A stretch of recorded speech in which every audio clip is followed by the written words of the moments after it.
guys! Welcome back to my channel. It's me, Star Yao. At ngayon ay magluluto po ulit tayo ng... Magluluto po tayo ng adobong galunggong. So, first time ko magluluto nito. At saka wala na akong ibang maisip lutuin. So, tara, magluto tayo ng galunggong. Adobong galunggong. So, ito po yung fresh galunggong namin.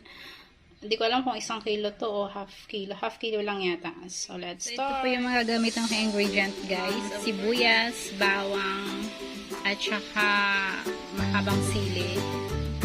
Meron din po tayong luya, brown sugar, tapos ng pamintang buo, toyo, and vinegar.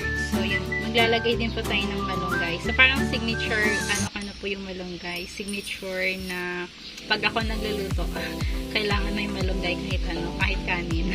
So, ayan po. At saka, meron din po tayong mantika at dahon ng laurel. So, para may...